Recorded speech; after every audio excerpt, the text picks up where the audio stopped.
있는 성도가 다시 한번 인사합니다. 하나님의 은혜와 사랑이 함께하기를 축복합니다. 오늘 다정한 두 부부가 대화를 합니다. 여보, 내 가슴의 무게가 몇 근인지 알아? 잘 아시죠? 그러니까 이 아내가 먼저 얘기합니다. 당신을 처음 만났을 때는 두근두근해서 4근이었어. 근데 연애 때는 두근반해서 5근이었고, 결혼하고 나서는 2근반, 3근반에서 6근이야. 이렇게 대답을 했어요. 그러니까 이 남편에게 묻습니다. 그럼 당신은 몇 근이야? 그러니까 남편이 대답합니다. 나는 내 심장 항상 따끈따끈해서 10근이야. 그랬다는 거예요. 따끈따끈. 우리의 심장은 하루에도 평균적으로 10만 번이 뜁니다. 우리의 심장 평균적으로 10만 번이 뛰는데, 사람들이 80세까지 산다고 가정을 한다면 한평생 우리의 심장은 30억 번 정도 뛰는 셈이 된다는 거예요. 근데 이 심장이 한 번이도 안 뛰면 심정지가 오고 몸에 큰 이상이 오는 거죠. 그만큼 아주 중요한 역할을 하는 것이 이 심장인데, 이 심장은 늘 우리에게 생명을 공급하고 피를 원활하게 수란하기 위해서 늘 뛰고 있단 말이죠. 심장도 하루에 10만 번씩 계속해서 뛰고 있는데, 우리의 마음의 열정은 얼마만큼 주님을 향해서 뛰고 있는지 한번 우리의 가슴의 온도를 한번 체크해 봤으면 좋을 것 같습니다. 우리의 마음이, 우리의 열정이 식는다면 우리의 심장이 좀 안타까워 하지 않을까요? 이 시간 우리가 하나님 앞에 예배 드릴 때도 심장이 뛰는 것만큼 우리의 그런 마음의 열정과 성경에서 마음과 정성과 뜻을 다하여 하나님을 예배하고 나오라고 말씀하고 있습니다. 이 시간 드려지는 그 예배가 우리의 마음과 정성과 열정을 다하여 하나님 앞에 드릴 수 있는 귀한 시간 될 수 있기를 주의 이름으로 축복을 드립니다. 베드로와 요한을 통해서 성전 미문에서 구걸하던, 태어나면서부터 한 번도 걸어본 적이 없던 이 안진뱅이 거린이 고침을 받지요.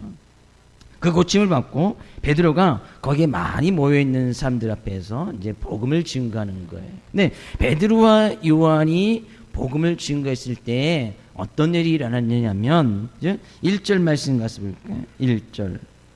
사도들이 백성에게 말할 때에 제사장들과 성전 맡은 자와 사두개인들이 이르러 2절. 예수 안에 죽은 자의 부활이 있다고 백성을 가르치고 전함을 싫어하여 3절. 그들을 잡음에 날이 이미 저물었으므로 이튿날까지 가두었으나. 놀라운 기적을 사람들이 보았잖아요. 늘 성전 미문에서 구걸했던 사람이에요. 누가 봐도 다 아는 사람이었단 말이죠. 근데 그 사람이 고침을 받고 성전 안으로 뛰어 들어와서 막 하나님을 찬양하니까 이게 어찌된 일인가, 사람들이 많이 모이게 되었어요. 그때 베드로가 막 설교를 합니다. 그 주님은 생명해 주시고 그분을 믿어서 그분을 통하여서 다시 새롭게 되는 주님께서 부활하시는 재림의 날이 반드시 올 것이다. 그날은 어느 누군가에게는 멸망의 날이 될 것이지만 어느 누군가에게는 생명과 존귀를 얻어가는 그런 귀한 영생을 얻어가는 날이 될 것이다 라고 하면서 그들에게 악함을 버리고 돌이키고 회개하라고 막 이제 복음을 증거합니다. 근데 거기에 있던 많은 사람들 가운데 모였던 사람들의 일부분은 그 예수님을 전하는 것을 싫어했다는 얘기예요. 근데 그 싫어했던 사람들을 부류를 보니까 어떤 사람들이에요? 제사장들, 성전 맡은 자들, 사두개인들이 이르러서 그 예수님께서 부활하시고 다시 재림할 것이라는 그 얘기를 듣기 싫어하여 그들을 잡았다는 얘기예요. 보십시오. 거기에 이 사도들, 지금 당신 베드로와 요한이 얘기했지요. 그들을 잡은 사람들이 누구냐면 제사장들이 어떤 사람이에요? 하나님 앞에 예배를 인도했던, 당시 이제 아직까지는 제사를 드리고 있었음이 성경 분명히 이야기를 하고 있으니까 제사를 인도하면서 그 제사의 모든 것을 주관했던 사람이 제사장들이잖아요. 누구한테 그들이 제사를 드렸어요? 하나님께 제사를 드렸단 말이에요. 근데 지금 하나님의 놀라운 역사심으로 이 안진병의 고침을 받았는데 그것을 듣기 싫어했단 말이에요. 성전 맡은 자는 누구예요? 성전 맡은 자는 성전에 관한 모든 일을 했던 사람, 곧 레위 사람들, 레위 지파 사람들을 이야기하는 거예요. 성전에 관해서 모든 일을 도맡아서 일을 하면서 어떤 이 오는 사람들에게 하나님의 말씀을 때로는 가르치기도 하고 그 율법의 말씀을 낭독하면서 또 백성들의 그 말씀을 증거했던 사람들이 성전 맡은 자거든요. 또 사두개인들은 누구냐? 레위 지파 출신 중에서 또 어떤 부유와 높은 어떤 지위를 가지고 있던 사람들이 사두개파 사람들이거든요. 사두개파. 네, 그래서 자기는 정통 유대인인 것을 주장했던 사람들이 사두개인이에요. 정통 자기는 유대인이다라고 이야기했던 사람, 유대인들은 뭐예요? 하나님을 잘 알고 율법에 대해서 잘 알고 있던 사람들이 사두개인이었단 말이죠. 네, 그들이 뭐예요? 예수 안에서 죽은 자의 부활이 있다. 예수님이 꼭 재림할 것이다. 그 예수님 믿어야 구원을 받을 수 있다라고 이야기하고 복음을 증거했던 베드로와 요한을 붙잡고 그 이야기를 듣기 싫어했다는 거예요. 하나님의 말씀에서 너무나 잘 알고 있던 사람, 하나님께 지금 예배 드리고 나가고 있는 사람, 그 예배를 모든 것을 주관하고 있던 그 사람들이 복음이 들려지니까 그것을 듣기 싫어했다는 거예요. 왜 그들이 싫어했는가 보면, 그죠? 어떻게 보면 그들 예수님을 십자가에 못 박게 주동했던 사람들이 제사장들, 성전 맡은 자들 아니에요. 그러니까 예수님의 어떤 부활을 증거하고 나가니까 이 사두개인들은 부활을 믿지 않았거든요. 그 부활을 믿지 않는 사람들, 정통 유대인이라고 하면서 부활을 믿지 않는 그 사람들이 부활이 있다고 이야기하니까 또 그것을 듣는 사두개인들은 또 상당히 큰 충격적인 거예요. 그러니까 어떤 힘이 있고 권력 있던 이 사두개인들이 이 사람들이 성전 맡은 자나 제사장들 같이 함께 어우러져서 그것은 있을 수 없느니라 하면서 그들을 붙잡아서 감옥 안에 가두어 뒀단 말이에요. 네, 복음을 증거하는 베드로와 요한이 잡혔다고 해서 그 베드로와 요한이 전했던 그 하나님의 말씀 복음이 허무맹랑한 것으로 끝나지 아니했단 말이에요. 하나님의 말씀이 증거되지만 그것은 반드시 그 하나님의 말씀의 씨앗이 떨어지고 그 씨앗은 반드시 열매가 맺혀 돌아오게 되어 있어요. 그들이 아무리 사도들을 붙잡고 더 이상 복음을 증거하지 못하게 한다 할지라도 어떤 일이 그 다음에 일어나게 되어집니까? 4절 가서 볼까요? 말씀을 들은 사람 중에 믿는 자가 많으니 남자의 수가 약 5천이나 되었더라. 우리는 여기서 진정한 부흥의 의미를 찾아볼 수가 있습니다. 말씀을 들은 사람 중에 믿는 자가 많으니 남자의 수가 5천이나 되었더라. 남자의 수가 5천이었다는 것은 여자 어린 아이를, 당시에 여자 어린 아이를 제외한 남자의 수만 5천이었다는 거예요. 그러면 남자만 믿었겠습니까? 여자들도 믿었을 것이고 어린아이도 믿었을 거예요. 그러면 최소한 당시에 15,000명에서 2만 명 가까이 되는 사람들이 다 예루살렘 성전 안에서, 예루살렘 성 안에서 예수를 믿는 사람들이 한 2만 명 가까이 되는 놀라운 큰 부흥의 역사가 일어나게 됐다는 거예요. 부흥이라 하는 것은 보통 사람들이 이제 부흥이다 하면 믿는 사람들이, 교회를 다니는 사람들이 5,000명이나 되었네, 2만 명이나 되었네, 그것이 부흥? 아니에요. 숫자적으로 보는 것, 물론 그것도 부흥일 수 있겠지만 진정한 부흥의 의미는 그것이 아니에요. 어떻게 그러면 그 당시에 예루살렘 지역에, 예루살렘 교회에 성도들이 그렇게 많아졌는가? 5,000명, 10,000명, 2만 명 된 것, 물론 그것도 부흥일 수 있지만 진정한 부흥의 의미는 그것이 아니에요. 어떻게 교회가 그렇게 든든히 서가서 많은 사람들에게, 많은 사람들을 구원의 길로 인도해 줄 수 있었는가? 그것이 진정한 부흥이에요. 왜 그렇게 되어졌는가? 보면요, 베드로와 요한이 증거했던 것이 뭐예요? 예수 안에 죽은 자의 부활이 있다. 베드로와 요한은, 사도들은 당시에 부활의 주님을 증거했어요. 3장에서도 마찬가지예요. 그 주님은 다시 부활하셔서 새롭게 되는 날이 있을 것이다 이야기했을 뿐만 아니라 오늘 본문 말씀 10절에서도 마찬가지예요. 너희들이 십자가에 못 박고 하나님께서 죽은 자가 돼서 다시 살리신 주님의 부활을 이야기하고 있단 말이에요. 아주 그들이 증거했던 복음의 어떤 핵심적인 것을 이야기하고 있지요. 예수님의 십자가, 예수님의 부활. 근데 진정한 부흥은 뭐예요? 4절 말씀이에요. 그 말씀을 들은 사람 중에 믿는 자가 많으니. 그 말씀을 증거했더니 어떤 말씀이요? 예수님의 십자가 죽음, 그 죽음 가운데 다시 부활하신 십자가와 부활을 이야기했더니 그 말씀을 들은 사람에 믿는 자가 있었다. 이것이 부흥이에요. 그 믿는 자가 많고 적은 것은 중요한 것이 아니에요. 그 말씀을 듣고 예수님의 십자가, 예수님의 부활을 듣고 거기에서 다시 믿었다. 예수님 안에서 새 생명을 얻었다. 이것이 부흥이에요. 그걸 살아난 사람들이 어떤 경우에는 많을 수도 있고 어떤 경우에 적을 수도 있잖아요. 네, 사도들이라고 다 복음을 증거했다고 해서 막 5,000명, 3,000명씩 막 회개하고 돌이키면서 믿었던 것이 아니에요. 어느 지역에 가서는 크게 낭패하고 실패한 경우도 있단 말이에요. 부흥은요, 다시 살아나는 것, 이것이 부흥이에요. 부흥의 진정한 의미는 살아나는 것, 살아나는 것이 부흥이거든요. 그럼 그들이 어떻게 살아났는가? 말씀을 듣고, 어떤 말씀? 복음, 십자가, 부활의 말씀을 듣고 그 듣는 사람 중에 믿는 자가 있었다. 믿는 자가. 그러면 예수님의 십자가와 부활을 믿고 다시 새 생명을 얻어나간 사람들이 있었다는 얘기예요. 그것이 부흥이에요. 그들에게 새 생명이 있었다? 그러면 그들이 이전에 자기 자신이 죽은 영적으로 영적인 죽음에 처했다는 것을 깨달은 사람들이 그 말씀을 믿어 나갈 것이 아니에요. 내가 코로는 여전히 숨을 쉬고 육체적인 생명을 가지고 있지만 여전히 내가 영적으로는 죽은 사람이구나. 그것을 깨달은 사람들이 그 말씀을 받아들이고 그 가운데서 믿고 다시 살아난 사람들이 있었다는 거예요. 이것이 부흥이란 말이에요. 그러면 그 말씀을 듣는 사람 중에 믿는 자가 있었다라고 이야기하는 것은 그 말씀을 듣는 중에 믿지 아니하는 사람도 여전히 있었다는 거예요.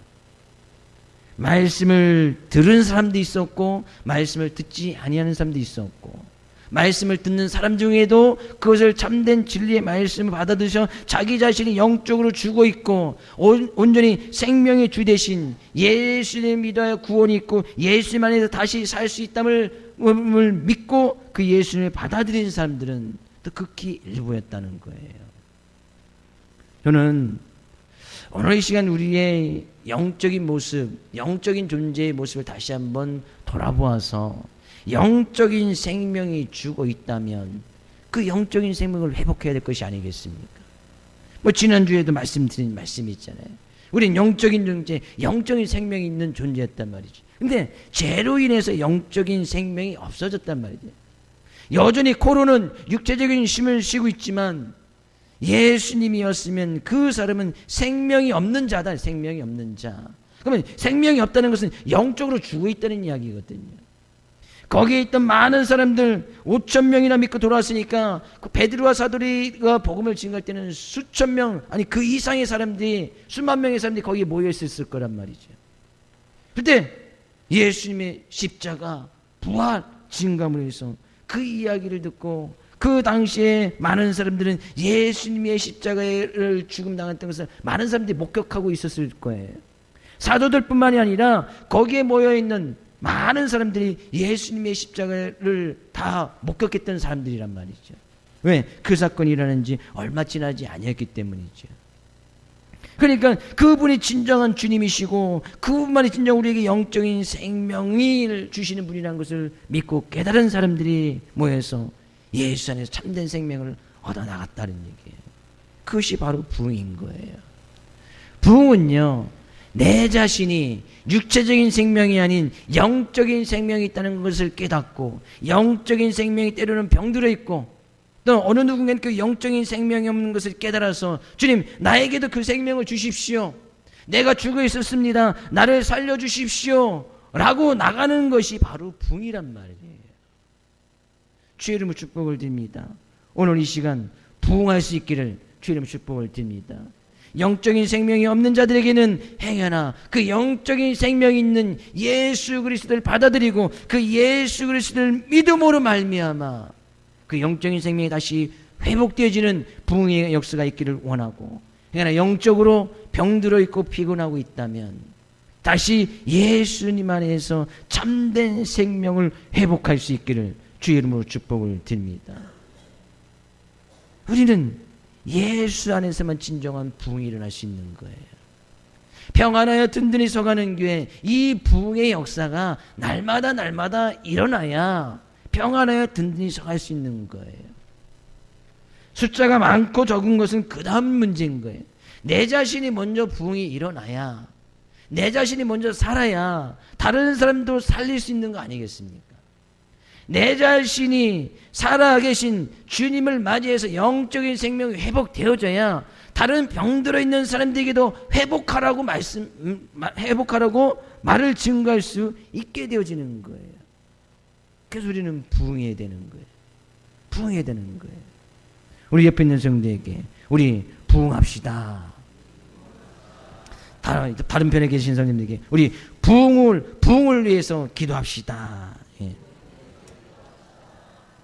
그래서 우리는 늘 이것이 왜 부흥이 일어났냐, 중요한 것이 있어요.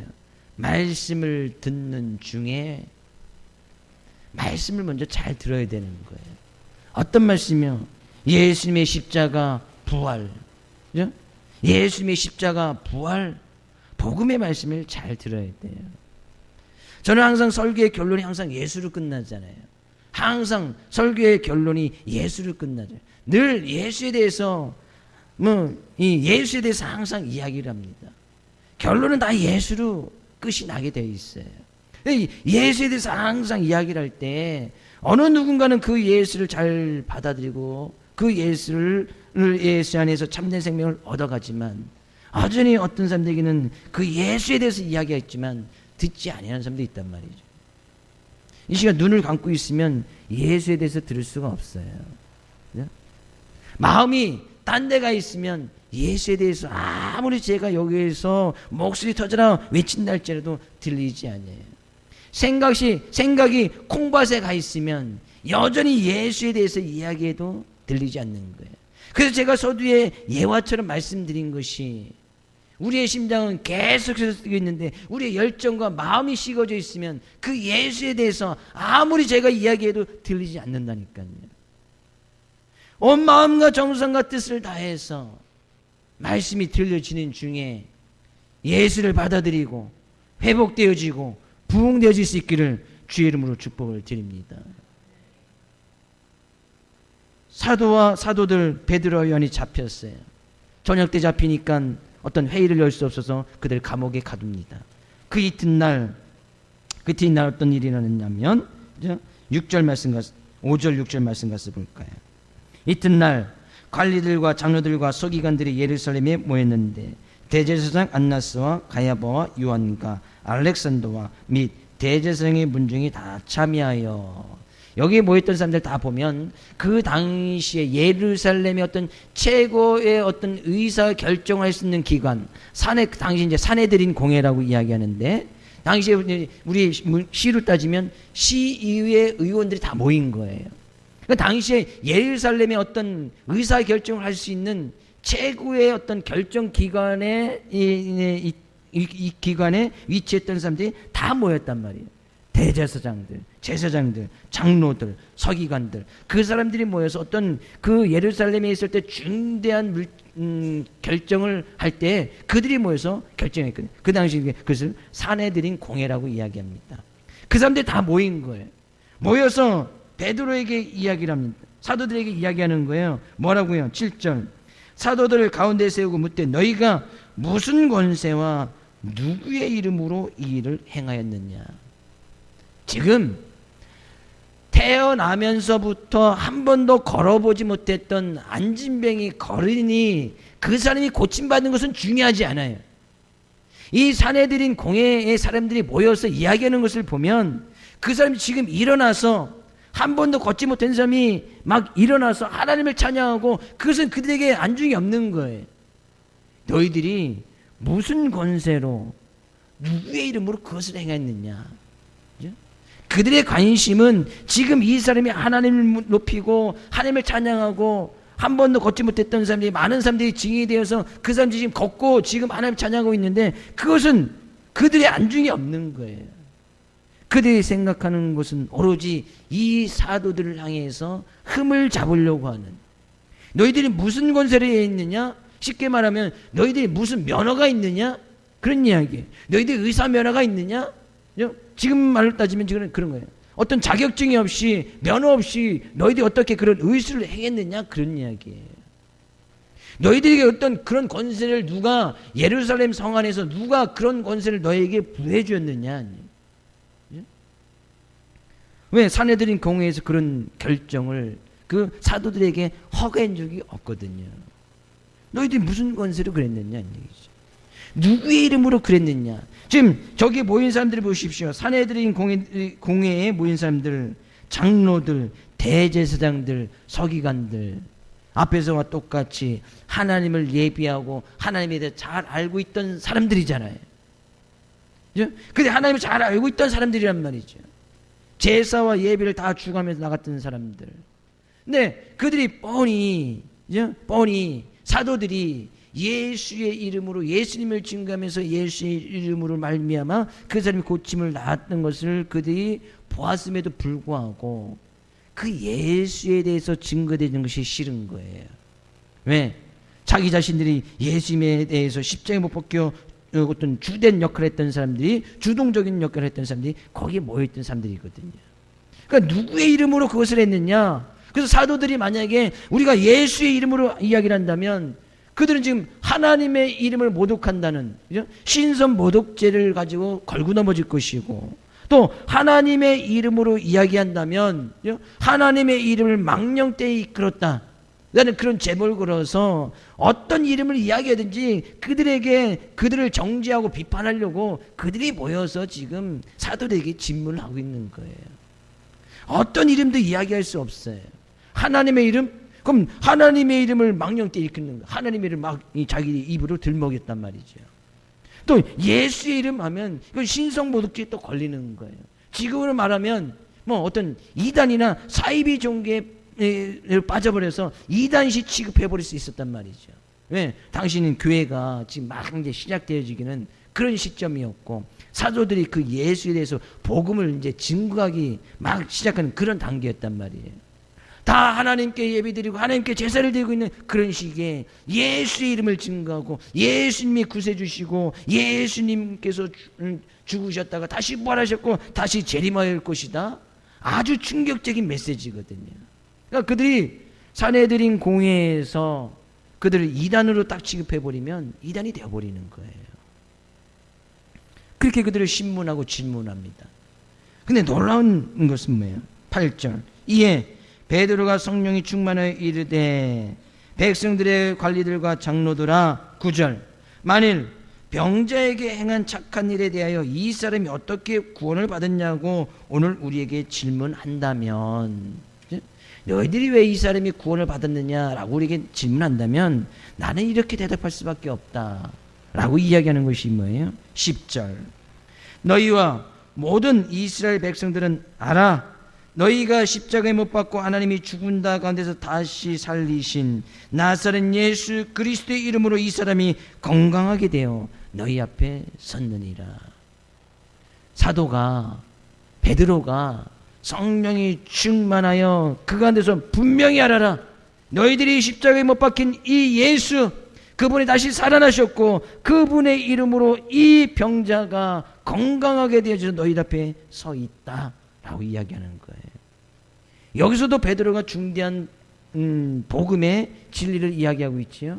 예수님께 십자가에 못 박혀 죽으셨다가 다시 살아나셨다. 당시의 사도들은 항상 복음을 증거할 때 예수님의 십자가, 부활, 뒤에 가서도 많은 선도들이 바울 사도도 복음을 증거할 때 항상 그 주된 설교를 보면 항상 예수님의 십자가, 부활, 예수님의 십자가, 부활, 이것을 이야기했어요. 왜? 그것이 예수님께서 보여주신 참된 복음의 핵심이었기 때문이에요. 지금 베드로도 그 예수 그리스도, 너희 가운데서 너희들이 십자가에 못 박혀 죽게 만들었던 그 예수님이 십자가에 못 박혀 죽으셨으나 그 십자가에 대한 완전한 승리를 이루셨고 부활하셨고 다시 재림하여 오실 것이다. 그분의 이름으로 이 사람이 나았다. 근데 그 예수를 갖다가 소개를 하기를 11절에서는 이렇게 소개를 하고 있네요. 이 예수는 너희 건축자의 버린 돌로서 집 모퉁이의 머릿돌이 되었느니라. 이 말씀은 그죠? 너희 건축자의 버린 돌로서 집 모퉁이의 머릿돌이 되었다는 것은 다윗이 했던 이야기예요. 이 이야기는 이제 시편 118편에 처음 나오는 이야기인데, 사울이 그죠? 다윗이 이제 골리앗을 전쟁 가운데서 골리앗과 승리를 하게 되어지죠. 그러니까 다윗의 인기가 점점점 높아가는 거예요. 그러니까 이 사울이 다윗을 시기합니다. 시기를 하고 다윗을 라이벌로 생각해서 이 다윗을 죽이려고 하고 막 음모를 하고 다윗을 쫓아갑니다. 근데 결국엔 이 사울이 죽게 되어지고 다윗이 왕에 등극하게 되어지지요. 그때 다윗이 했던 시편서에서의 이제 고백이에요. 건축자가 버린 돌이 집 모퉁이의 머릿돌이 되었나니 이는 여호와께서 행하신 것이요 우리 눈에 기이한 바로다. 이게 다윗이 이렇게 고백했거든요. 그러니까 사울은 자기 자신이 마치 이제 자기 집을 세워나가는, 이스라엘 백성을 세워가는 주춧돌이 되고 싶었지만 그가 교만해지고 하나님 멀리해문에서 오히려 벌어진 돌이 되어졌고, 또 다윗은 하나님 앞에서 이제 건축자의 집을 지을 때 가장 중요한 기둥을 역할하는 것은 주춧돌이 되어지는 모퉁이 돌이 되었다. 하나님께서 그렇게 해 주셨다라고 이제 다윗이 고백하는 거거든요. 근데 이 말씀을 예수님께서 인용하시는 거예요. 예수님께서 인용하셨던 이 말씀을 베드로가 설교 가운데 하는 거예요. 이 예수는 너희들이 마치 아무런 쓸모없는 것처럼 버려진 돌처럼 여겼지만, 이 예수는 우리의 삶 가운데서 교회를 생활할 때 아주 주된 역할을 하는, 집 모퉁이의 머릿돌이 되어지는, 집을 세워나갈 때 이 기둥이 되어지는, 그런 기둥이 되어지는 분이 바로 이 예수다라고 이야기하는 거예요. 그렇게 이야기하는 것은 거기 모여있던 사내들인 공회에 모이는 많은 사람들에게, 대제사장들에게, 또한 거기 있는 서기관들에게, 장로들에게 이야기하는 게, 이 예수를 너희도 믿지 아니하면 참된 구원이 없다라고 이야기하는 거예요. 아주 목숨을 내걸고 이야기하는 거예요. 거기에 모였던 그들이 이 사람들 안 되겠다, 이단이다, 뭐 사형시키자, 그러면 이 사도 베드로와는 당장에 사형에 처해질 수 있는 그런 결정을 할 수 있는 기관이 바로 사내들이 공유했단 말이에요. 근데 그들 앞에서 당신네들도 예수 안에 있는 참된 진리, 생명, 구원, 그것을 받아들이지 아니하고는 이 세상에서 참된 진리를 얻어나갈 수 없고 구원을 받을 수 없다라고 이야기하는 거예요. 그들이 마치 버려진 모퉁이 돌처럼 아무리 건축하던 쪼가리 남아있는 그런 돌처럼 여겼던 이 예수가 진정한 주춧돌이 되어지고 머릿돌이 되어지고 진정 우리의 인생에 참된 진리와 생명이고 구원을 주시는 분이시다 라고 지금 이야기를 하고 있단 말이에요. 우리의 인생 가운데도 마찬가지예요.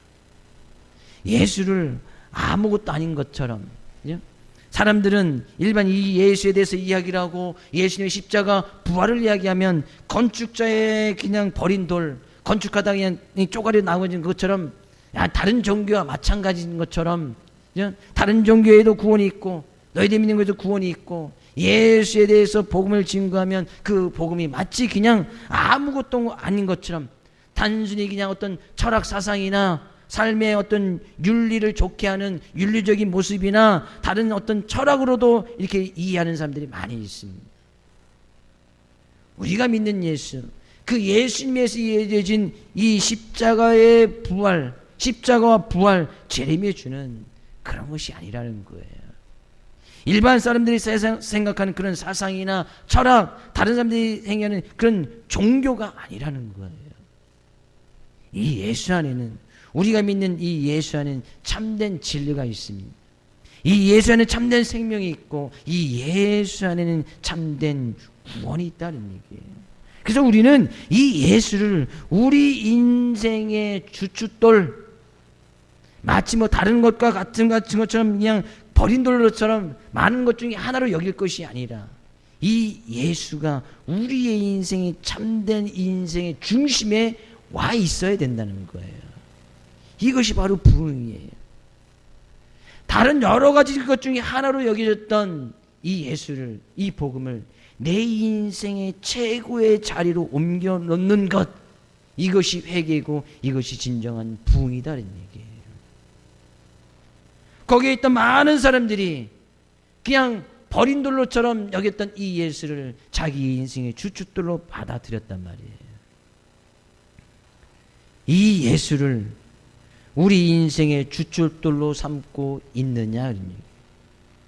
우리 인생뿐만 아니라 우리 가정에서도, 인간 관계 속에서도, 일터에서도, 직장에서도 이 예수를 그 인생의 가장 중된 위치에 이 예수를 놓고 있느냐는 얘기예요. 예수를 받아들이고 그 예수님 나의 인생의 가장 중심에 놓았을 때 우리는 많은 것을 내려놓고 많은 것을 포기할 수 있게 되어진단 말이에요. 이것이 회개고 부흥이다는 얘기예요. 주의 이름으로 축복을 드립니다. 이 예수를 우리의 인생의 가장 중심에 놓을 수 있는 주춧돌로 삼을 수 있기를 주의 이름으로 축복을 드립니다. 주춧돌이 약하면 그 인생은 무너지는 법이에요. 건축을 할 때도 이 주춧돌은 아주 튼튼하게 그 건물의 하중을 견딜 수 있을 만큼으로 주춧돌을 세웁니다. 그러지 않으면 건물이 건들 수가 없거든요. 우리 교회 예배당도 세울 때도 지진 강도 6.0 이상의 하중, 건물의 어떤 하중뿐만 아니라 지진 강도 6.0 이상의 지진도 견딜 수 있는 그런 곳으로 주춧돌을 딱 세워놨습니다. 그렇게 이제 깊이 박았단 말이에요. 그래서 지진이 나면 어디로 와야 된다고요? 집에 있으면 안 돼요. 예배당은 다 뛰어 들어오면 살 수 있어요. 그래 7.0 온다. 예배당도 소용없겠지. 그죠? 6.0 이상까지는 견딜 수 있으니까. 우리의 인생이 마찬가지예요. 이 세상에 쉽게 허물어질 수밖에 없고 무너질 수 있는 것을 갖다가 주춧돌로 사랑하고 나간다면 언젠가는 그것을 인해서 같이 멸망받을 날이 오게 될 것이라는 거예요. 예수가 단지 이 세상에 그때 어떤 사상이나 철학이나 종교로 삼고 나가는 사람들은 반드시 그 인생이 무너질 수밖에 없는 거예요. 예수는 사상이 아니에요. 예수는 철학도 아니에요. 예수는 종교도 아니에요. 예수는 어떤 우리의 윤리적인 문제를 다루는 그런 윤리적인 문제도 아니에요. 예수는요, 생명이에요. 예수는 진리예요. 예수는 구원이에요. 그 예수를 주춧돌로 삼을 때에 우리의 인생의 참된 진리의 길이 보여지는 거예요. 그러면서 12절 베드로가 담대하게 이야기합니다. 같이 읽어볼까요? 다른 이로서는 구원을 받을 수 없나니 천하 사람 중에 구원을 받을 만한 다른 이름을 우리에게 주신 일이 없음이라. 아멘. 다른 이로서는 구원을 받을 수 없나니 오직 예수님을 통해서 구원을 받을 수 있다는, 오직 예수 그리스도의 이름만이 우리에게 참된 구원을 줄 수 있다라고 이야기하는 거예요. 거기에 모여있는 사대들인 공회원들에게 너희들 유대 제도의 지도자들이냐, 하나님의 예배를 드리려고 하는 제사장들이냐, 너희들도 이 예수를 받아들이지 아니하고 예수를 믿지 않으면 참된 구원이 없다. 자기들은 정통 유대인으로서 다 구원을 받을 줄로 알고 있던 이 사두개인들도 마찬가지예요. 정통 유대인이에요. 다 구원을 받을 수 있다고 생각을 했어요. 그러나 그들 가운데서 예수가 없으면 구원 없는 거예요. 이렇게 이야기를 하면 다른 기타 종교에 있는 사람들은 상당히 기독교를 이기적인 종교라고 이야기를 합니다. 왜 너희들에게만 구원이 있어? 우리에게도 좀 구원이 있잖아. 그걸 좀 인정해 주면 안 돼? 좀 너희들은 사랑의 종교, 배려의 종교라고 하면서 좀 그것을 인정해 주면 안 돼? 그것은 인정이 안 돼요. 그것을 인정하고 나가면 뭐예요? 그래, 기독교도 구원이 있어. 다른 기타 종교에도 구원이 있어. 흔히 불교도 구원이 있고 천주교도 구원이 있고 기타 여러 종교에도 구원이 있어. 그래, 우리 같이 연합해서 같이 뭐를 잘 해봅시다.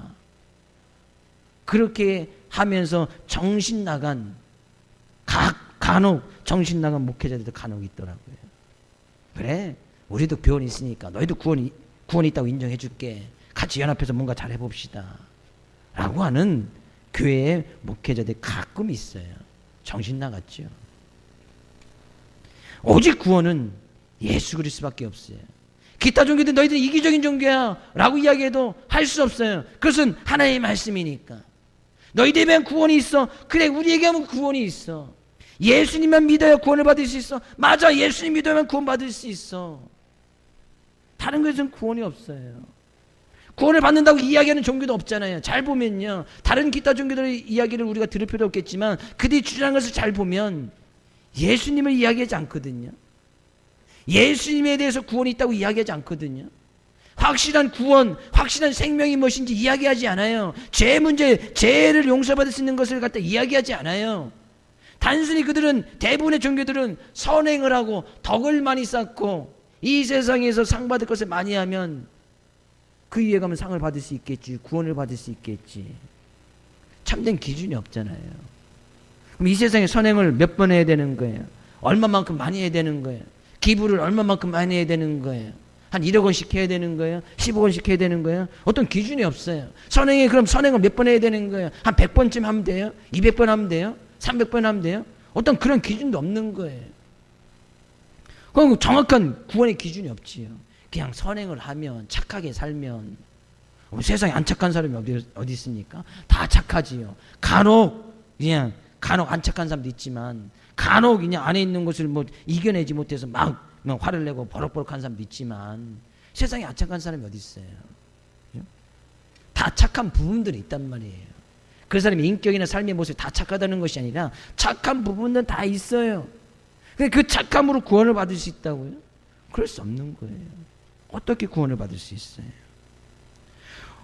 다른 이로서는 구원을 받을 수 없나니 천하 사람 중에 구원을 받을 만한 이름은 오직 예수 그리스도뿐이다. 믿으십니까? 오직 예수 그리스도만에서 참된 구원을 받을 수 있는 믿으십니까? 여기서 베드로가 이야기했던 구원은 두 가지 의미가 구원이 있어요. 그 구원은 이 9절 말씀에서도 이야기하고 있고, 이 안진뱅이가 고침을 받은 것, 육체적인 구원, 육체적으로서 병을 낫는 것, 그것도 이제 구원이라는 의미에 포함되지고요. 또 베드로가 이야기했던 이 구원을 원어적인 의미에 가서 보면 육체적인 병 고침뿐만 아니라 죄와 그와의 어떤 죄의 형벌에 대해서 따르는 그 죽음에서, 또 그 죽음에 의해서 영원한 심판을 받게 될 것인데, 그 영원한 심판에 대해서 건짐을 받는 것, 그것을 갖다 영적인 구원이라고 이야기하거든요. 베드로가 사용했던 이 구원이란 단어는 그 의미를 사용하고 있어요. 육체적인 구원과 영적인 구원을 포함하고 있는 그 단어를 사용하고 있어요.